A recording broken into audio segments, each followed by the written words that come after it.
this one text is visible, then we'll go ahead. Otherwise, I'll change something in my screen.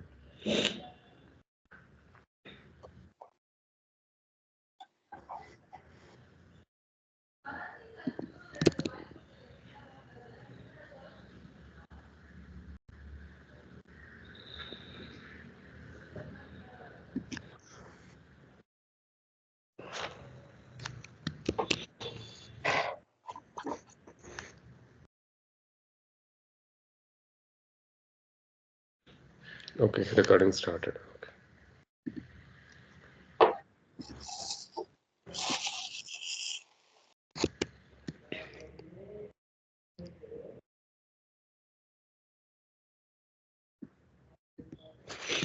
I'll put it in Word.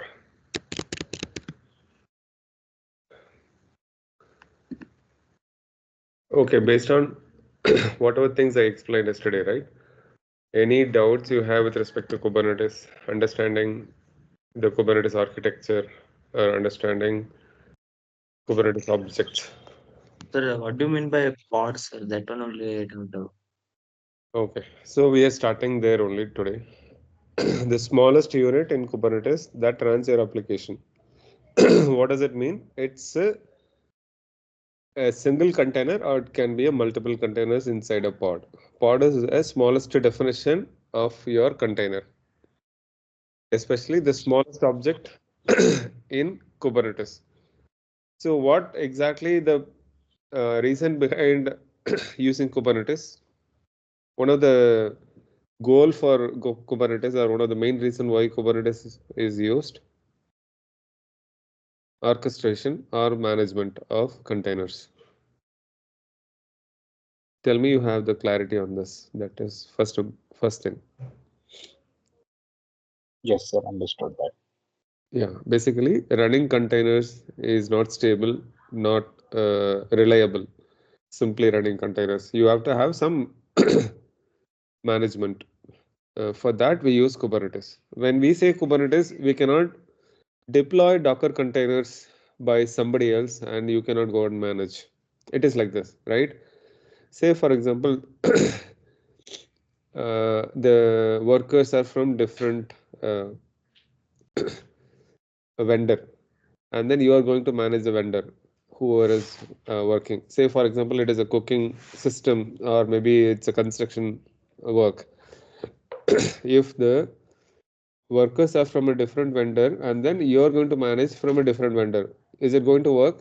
Because I mean, they're not going to really listen to you. You don't know really what capabilities they have, how they have been trained. No idea what kind of capability they have, what exactly their the skills and strengths and everything, how they have been trained, whatever.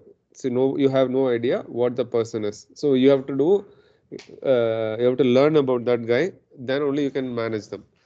So that's the reason why here even the container is being created from Kubernetes, so that we can manage really how it has been created, what are the different resources it has been added, what and all it requires in order to run, how we can scale up, how we can scale down. All of those things can be managed through Kubernetes. So any clarity, any doubts with respect to running containers from Kubernetes?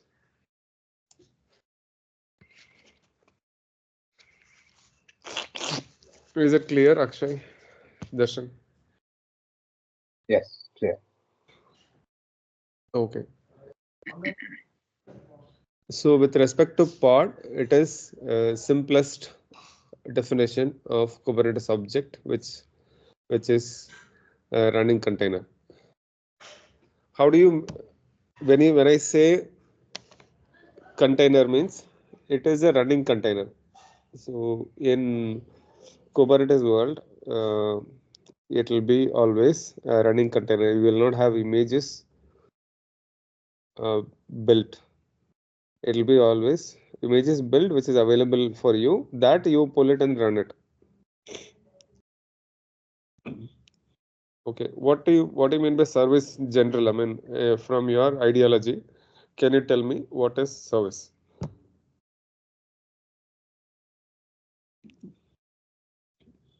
Maybe with respect to application also you can say, or with respect to general terms also you can say.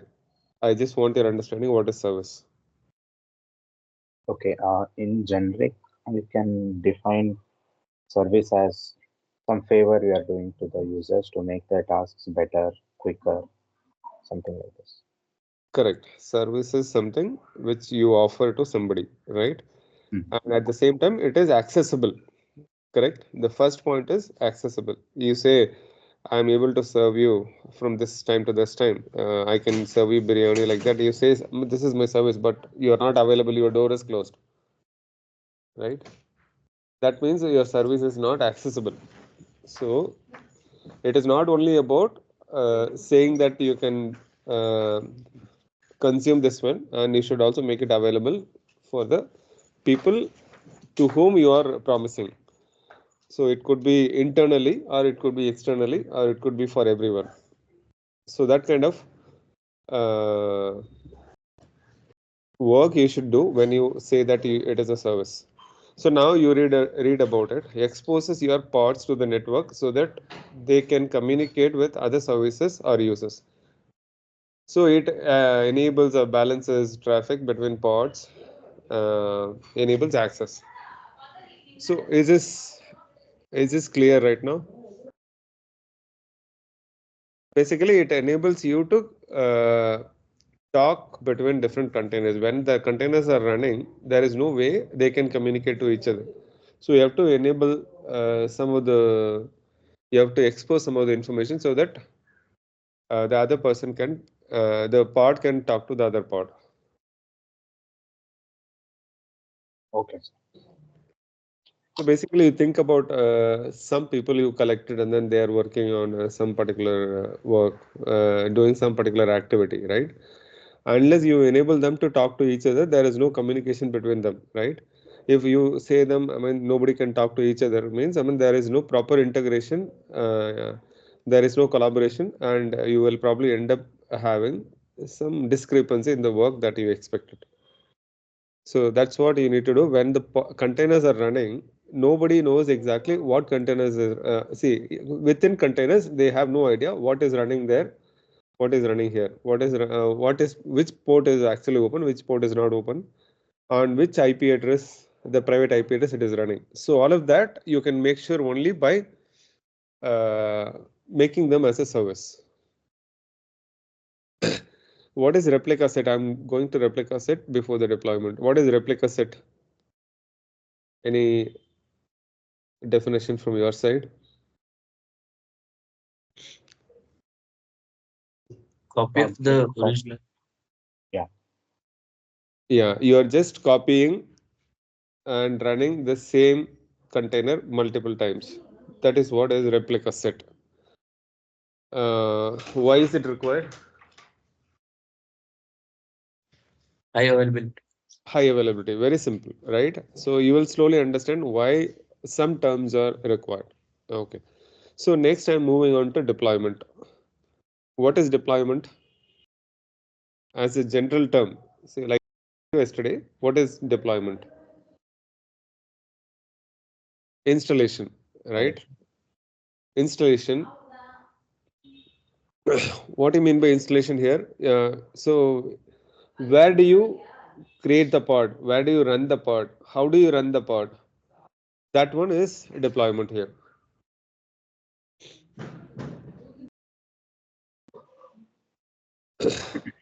Say for example, your pod is running with 1.1 version.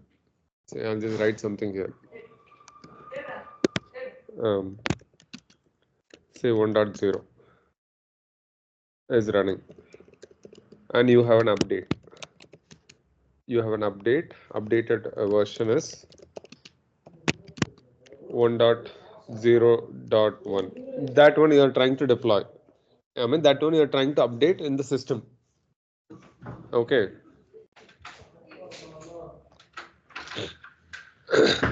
Just give me a second.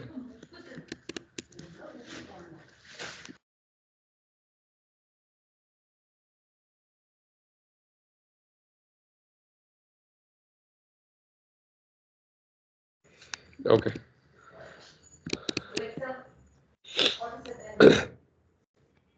So when you want to update the version to 1.0.1, how will you do it? Either update the service with 1.0.1, or you stop the service and deploy the new service. What is the other option available?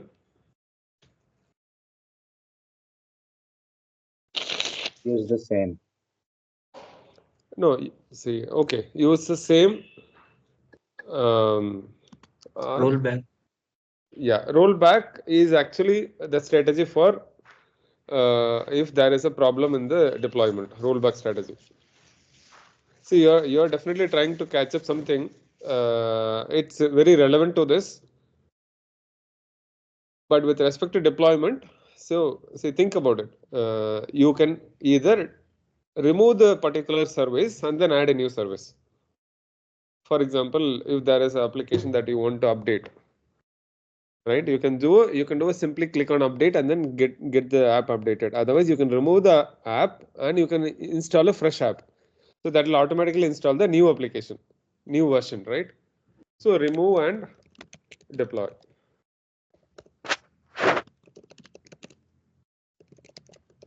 Remove the old version and deploy the new version.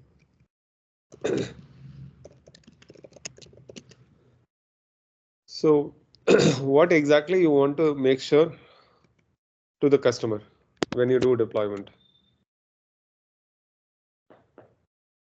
One thing is for sure high availability. Correct? How high availability can be maintained if you want to deploy an existing service, if you want to update an existing service?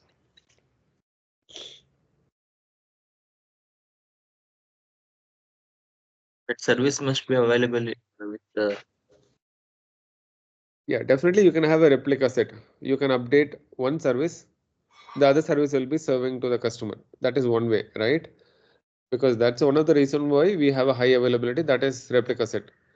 So you can update one service at a time and then make the other service down, or maybe avoid traffic to the another service and then go route the traffic to only the service which is already running. So like that you can deploy the new versions. So one of the other option is blue green deployment, where you will have one set of service running on one load balancer, another set of service running on another load balancer. So one you can make it as blue, another one you can make it as green. So different kind of strategies available. Everything is to make sure the customer is not going through any downtime during the deployment. The service is not going down during the service deployment. Service upgrade, your app upgrade. So that's one of the main reason why we have a deployment here, and that will make sure different kind of strategies followed, and a different kind of rollback strategy is also followed. Rollback strategy means, say for example, if your upgrade to 1.0.0.1 fails, right? What do you need to do? Whether you need to go back to the older version, or you want to install a newer version after upgrading the, or you make it fail. So usually you don't want to make it fail, because the rollback strategy would definitely go back to the older version which is already running. So that is one of the simplest strategy for rollback. Okay, any questions?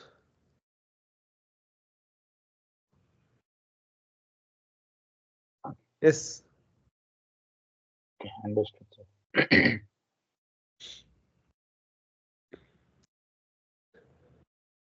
Okay. So replica set we already seen. Config map is basically storing configuration values. You remember variables we created in GitLab CI, right? For your region for your Access key. access key secret key. So access key secret key will fall into secrets because it's a sensitive information that you don't want to share it. Usually on the config map, it'll be just variable, which is not very secret or not very secure information. Normally, like your configuration parameters, like your region, your S3 bucket name, something like that. It is not very critical data. The thing you store it in the config maps. So here in Kubernetes, everything is through command line. There is nothing that you can do it from uh, console. Even though you still have API server which can be accessible through console, but you cannot do all the deployments from the console. You are expected to do everything from command line. So what is a command that you would do to install a pod, to run a pod, stop a pod? What is a command? You have any idea?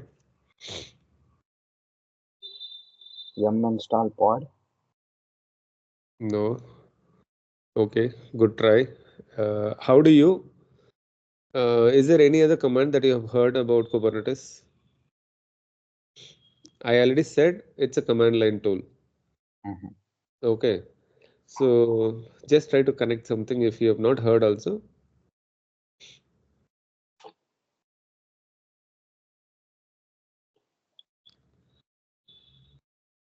It is a kube control, kubectl otherwise. Somebody call it as kubectl.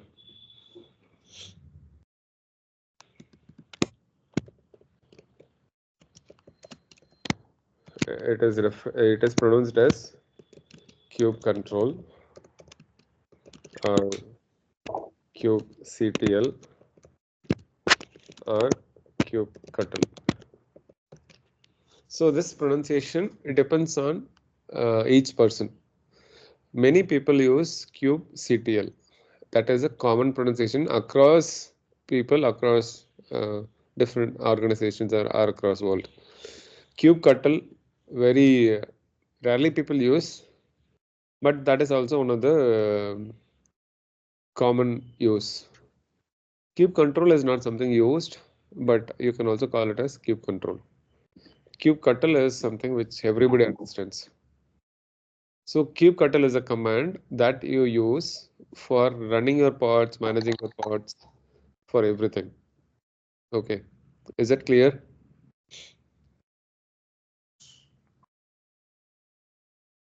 That one command will control all the pods. Exactly. Using one command, say similar to Terraform command, right? Do you have multiple commands? Only Terraform, right? Terraform is a basic command. Then you say init Terraform apply, Terraform destroy. So the whole infrastructure creation, management, everything goes from Terraform. Similar to that, all the operations in Kubernetes mostly controlled by kubectl command. Any doubts so far? Akshay? Understood, sir. Okay, sure. Any questions you have, feel free to ask me.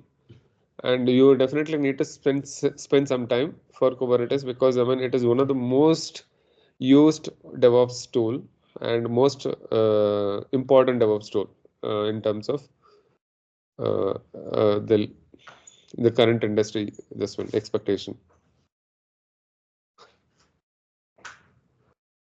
Got it. Sure. So with this, I'll go ahead and set up your system. So we'll see these definitions a little later because see all of these, if you directly run it from your okay, couple of things I can explain you. Node. What is a node here? Based on the explanation I gave yesterday. For EC2 machine or server. Exactly. The EC2 machine which is there in the Kubernetes cluster is called node. What is pod? It's called host also, no, sir? Yeah, you can also call it as host, but in general term in Kubernetes world, it is called node. Yes. So in the container world, sorry, in the Docker world, since we will be running only on a single machine, that will be called Docker host. Here, it is in Kubernetes, and it is called worker node or simply node. What are the two different nodes for Kubernetes? Sir, master node and Master node and worker node. So master node usually it will be a single server, or it can be a collection of servers, but usually it is worker node is basically collection of nodes. Worker nodes, we call it as worker nodes. Okay, so what is namespace? Any idea?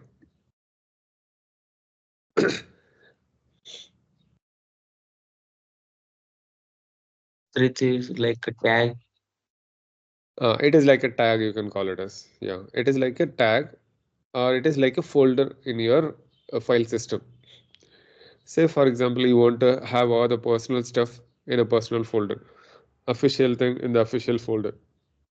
You don't want to mix up things, right?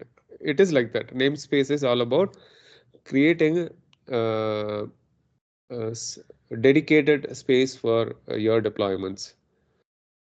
Whatever deployments that you do, say for example, anything for your QA, all the deployments will go to the namespace QA, then you can do it that way. If you want to do any other production deployments, you can say that. Usually production is always different. Production is always separated from your normal non-prod things. So usually if it is like QA, test, stage, or maybe some pre-prod or end-to-end, E2E, people call it as E2E. So those kind of environments will be there in the same machine or same cluster with a different namespace.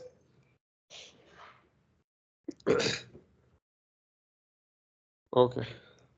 With that, I'll go back to setting up your EC2 machine for you. I'll quickly share my screen. Sorry, I'll quickly ask you to share your screen. And meantime, I'll share you some credentials. Sir, we have one doubt. Yes, yes. Sir, we all have one doubt, like whichever that file you are giving us, sir, for Yeah, Docker and all, yeah. Docker Git, that we are running directly, no, sir. If we have to do manually, means it will be a problem for us. So, could you tell me, sir, how to create that files manually, like whatever dependency required and whatever files required, and how we can write that to our own. See, how to write a Docker file? For sure, I have already explained what is from, right? Yes, So from is the first line of your Docker file, which says what image that you want to pull. Ultimately, as a DevOps engineer, you will not end up writing from scratch. You will end up modifying the existing Docker file and make some changes so that whatever related to DevOps activity will be added there. For example, if you want to include a build statement, or if you want to include a Sonar Cube statement, like that, you will end up doing it.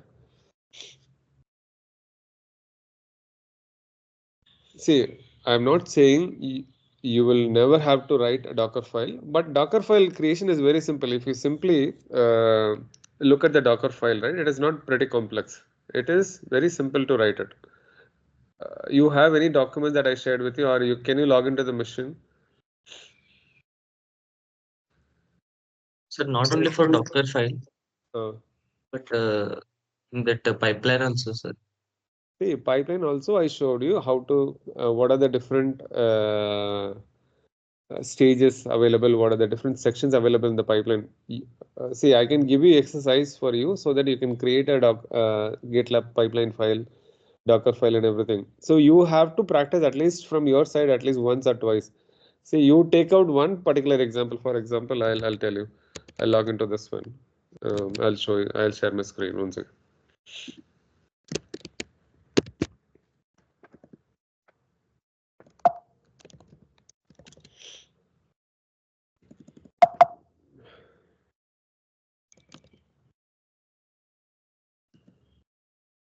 exactly I've kept.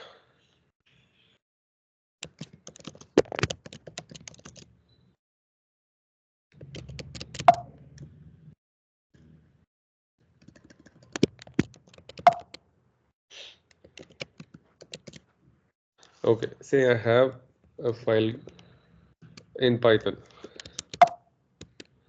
Say I have a Docker file. So basically you're asking about this one, right? Yes. See, when you want to build run a Python application. So just try to focus more on this. You are going to run a Python application. If you see your command in the last is about running a Python application. That means you are building a Python app, Python code, and then you are running a Python application. What do you need to do in that case? You need to have some understanding if you are a developer. See, it is not going to be written by any DevOps engineer because you are not going to be developing any application. You are going to be working with the developers to make some changes in the Docker file. But I'll explain you whatever is required for a developer also. They will know exactly what is the Python version they are running. It is 3.9 or 3.12, which is supported. That they have to mention it in the first line from Python, whatever Docker image that they want to pull it. For example, if you go to Docker Hub,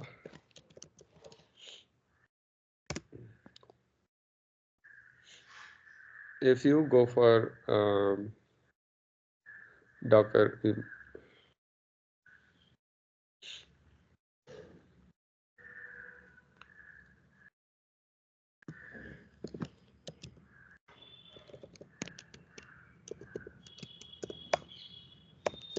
so you will see the public registry. There you will have all the Docker images. So like this, you can see, you can also search for Python.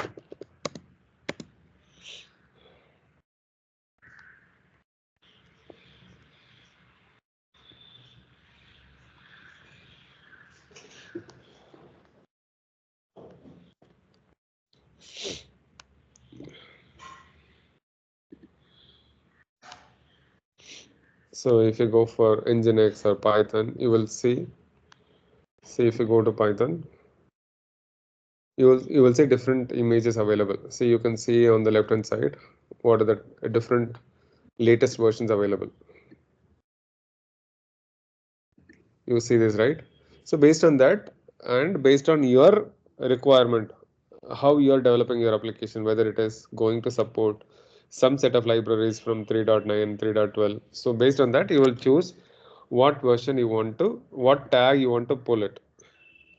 Is there any doubts or questions on this one, this line first?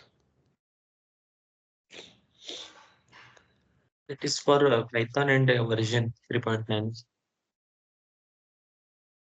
It's a predefined software operating system that you want to use for your application development. That is what it means. Okay. Okay.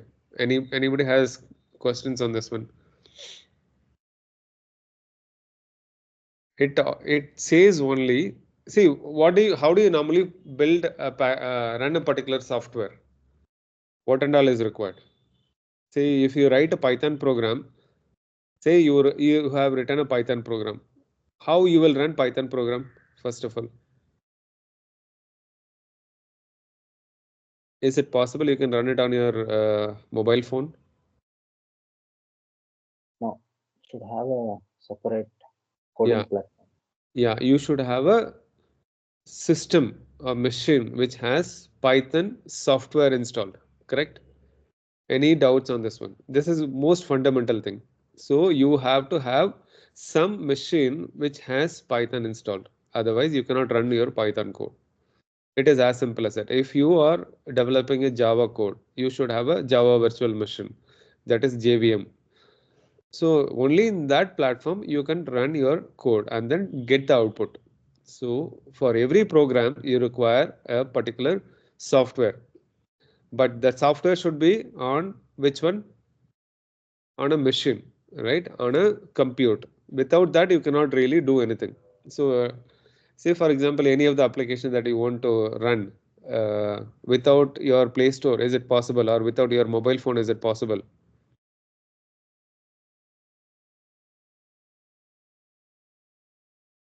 No. No, sir. Sure. Okay. So tell me again, you still require further clarification on the first line. No, sir. Okay. So what is work directory? Any clue from you? Any understanding from your side, first of all?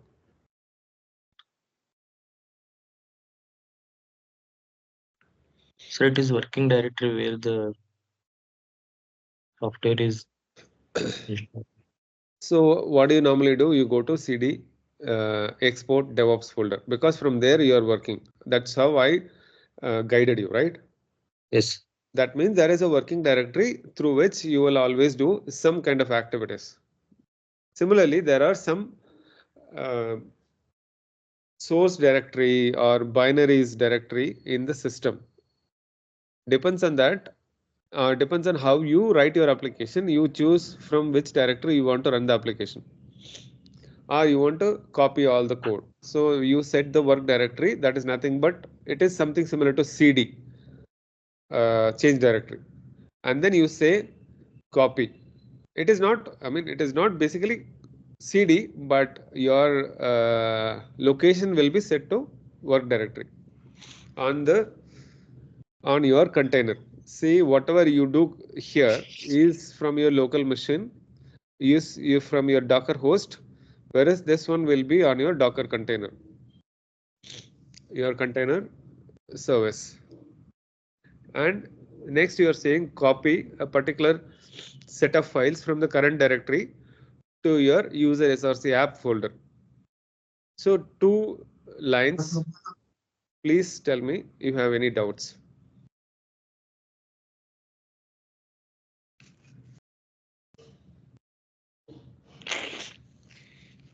Darshan. No, sir. See, basically, why you do this? If your question is why we do this, because we do this to satisfy the application requirement. See, you are a application developer. You are developing the application. You know exactly from where you want to run it, what you want to copy, like that. Then you do run pip install. Run means it's a command that you are running, system command. You are installing some packages with the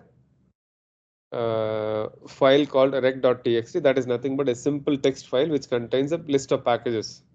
See, you remember installing telnet or installing git on the EC2 machine. How many of you remember you have explicitly installed git and telnet or vim?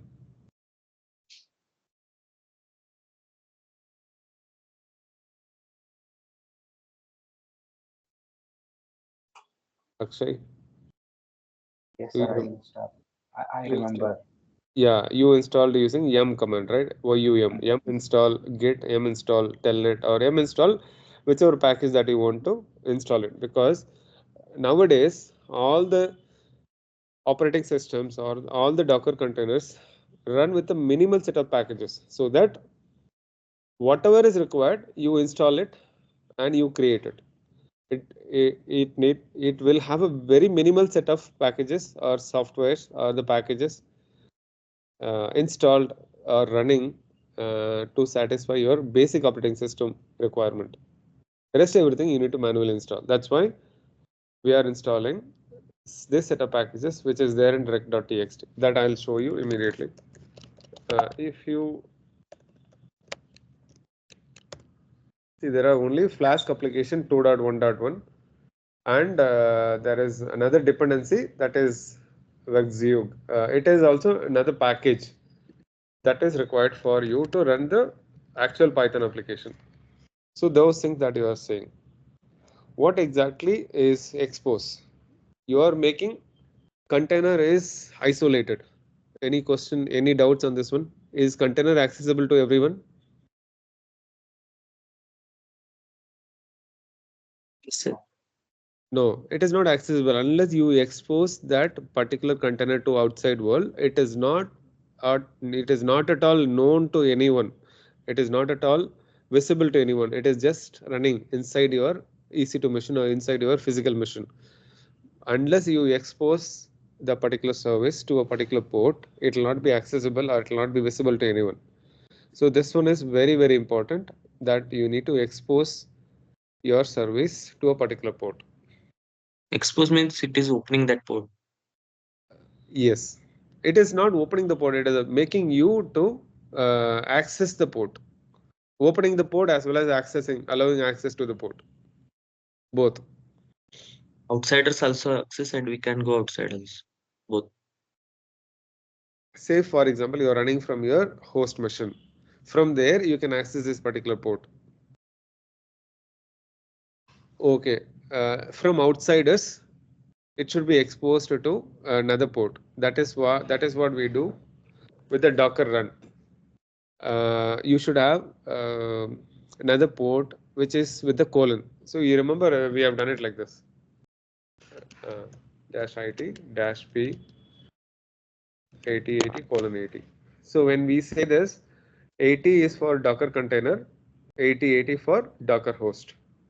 That means it is accessible for outsiders.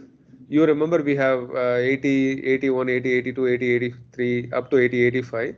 And then we were trying to access using curl command. Yes. Yeah.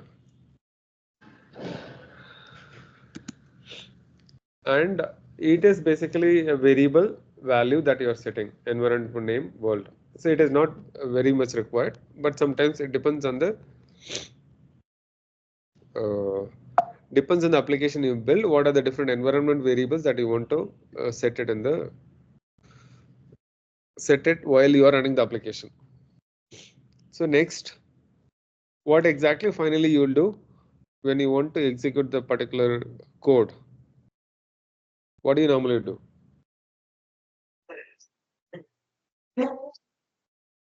Darshan? Yes, sir. What do you normally do if you write a Python code, Python application, or Python program? Run it. You just run it, right? How do you run it? Python space that application .py, right? I'll just show you quickly. Say here only, I'll just write it.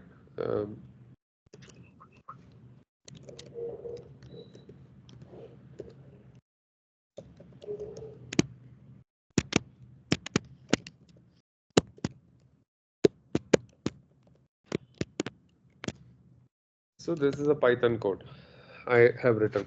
How do I get this executed? I have to use Python. Because it is a Python code, I have to run it like this. So it gets printed. That is the way you run your application.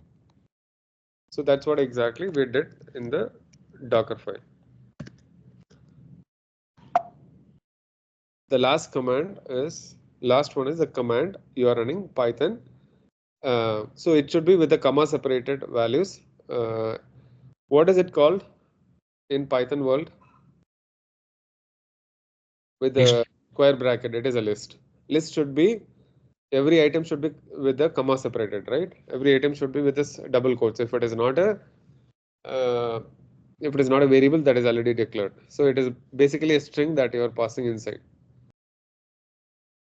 So CMD accepts commands within the list, that is a list of items. Okay. Sir, APPPY, that is a file, no? Python file. Yeah, exactly. That I'm going to show you right now. See, you see that it is in the same folder under the Python folder. Okay. So you see there is a Python code which is you must be already knowing what is from command, what is from does, from keyword. It is actually from Flask module. You are importing Flask method or Flask class, and then you are assigning you are creating a object. App is an object that you create. You are creating using the Flask class, and Sir, then what do you mean by Flask, sir? class or Flask. Class of class, okay. Sorry, Darshan. Can you repeat? Sir, Flask means. Flask means one application. Say one which is something similar to your Django kind of thing, which is web. It's a framework. It's a web framework for which is given by Python. So we are using Flask as a framework. See, this one is a Flask, that is a module, that is nothing but the framework. Using that, we are importing that particular module, sorry, particular class. From there, we are defining a function which will get these two values and it will print it. Print it means it returns hello world.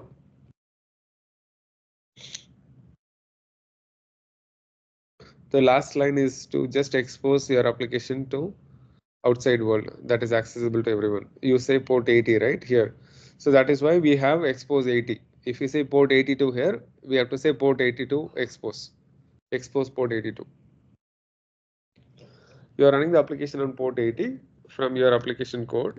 That's why you have to expose the application which is 80. So I'll just show you the run docker.sh. What exactly we did? We did a Docker build using the Python app tag with a dot. Dot means from the current directory, whatever is there. In the current directory, what is there? Under the Python, we have a Docker file. Docker file is the one which it actually refers, and then it will create a build for this. So build means sir, create image. Yes. It will create an image for you. From this particular image, you are running the application. You see the image in the end, right? That image you are trying to use it, and then you are running a particular container on this particular port, host port. This is container port with the name Python app 0, 1, 2, 3, 4, 5 like that. So basically I showed you to explain how to run multiple containers of the same on different ports. Whereas the same thing is not possible if you run it as a normal service in a system on a EC2 machine or a physical machine. Okay, any more clarity is required on this with respect to DockerFile, how to build, how to run? No, clear. Okay, so what you need to do as an exercise,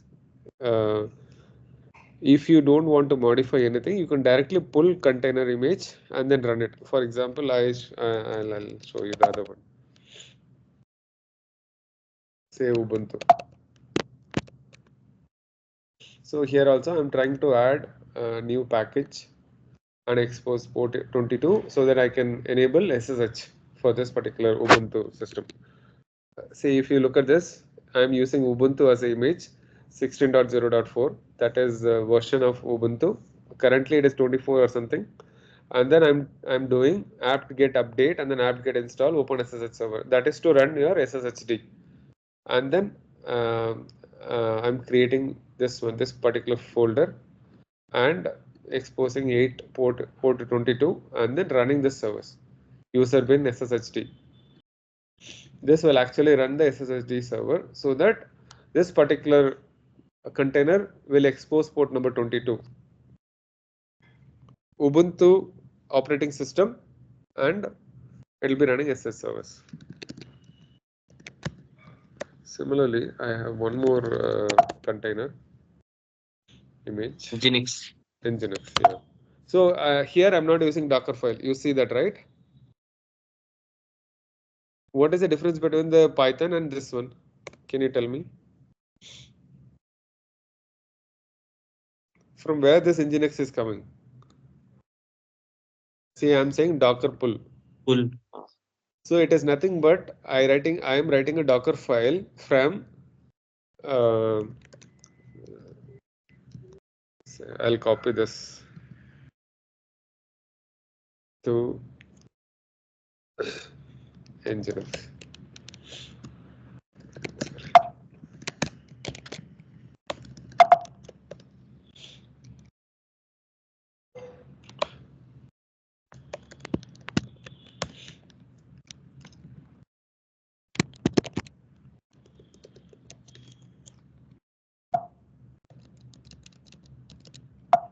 So it is like this. If I write only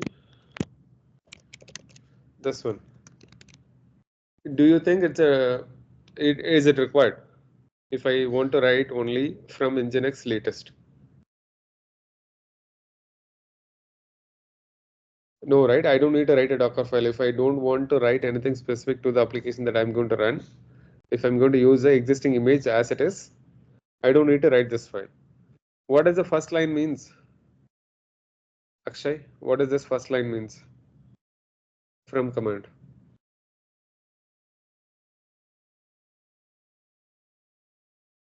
Darshan? Hello. Yes. Yeah, are you not clear? Tell me, what does this first line means from Nginx latest?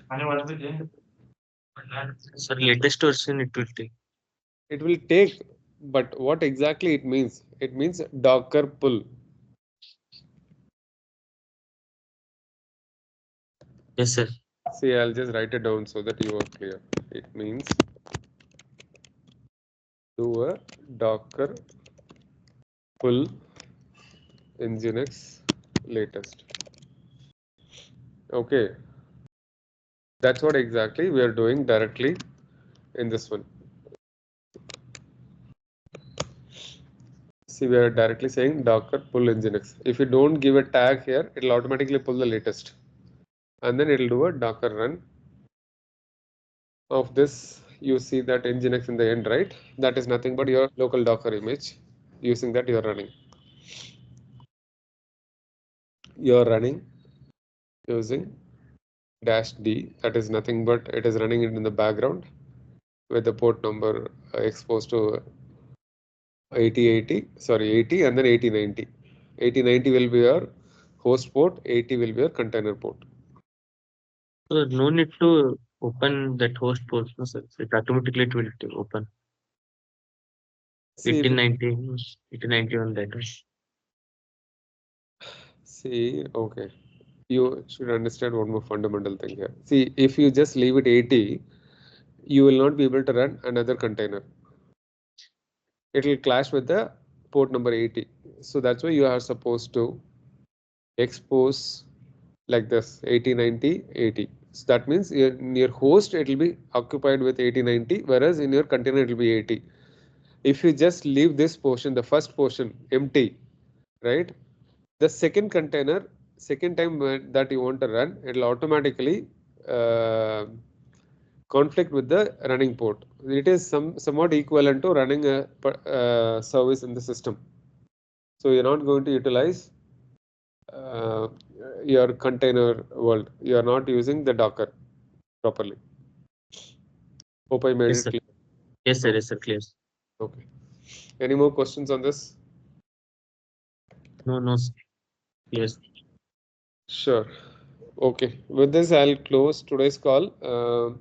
We will proceed further with the Kubernetes last section by tomorrow, and we'll close Yes. for Kubernetes, and then we'll have from next week onwards, we'll have monitoring session, Grafana CloudWatch. Sir, I have one, two more doubts, sir. That Sure. if you evening were free, you will connect, sir. Sure. I'll be. You want to connect offline or online? Online, sir. Online. Sure. What time you want me to connect? 7 o'clock afterwards, sir. 7 o'clock. No. Evening after 6 o'clock. From 5:30 till 11, 9, 5:30 to 10:30. I'm totally occupied. Before 5:30, if you probably say we can do something. Yes, sir. I Do will one. check and I will confirm, sir. Yeah, yeah, Afternoon. sure. Akshay, if you would like to also join, please coordinate with Darshan. Kiran, if you Akshay also left. want to join. Akshay left. Akshay left. Oh. Okay, just talk to him also if he wants to Hmm. collect all your questions or all your doubts. Come back to me so that we can address in one call. Sure, sir. Sure, sir. Okay. Thank you, sir. Sure. Thank you. Bye.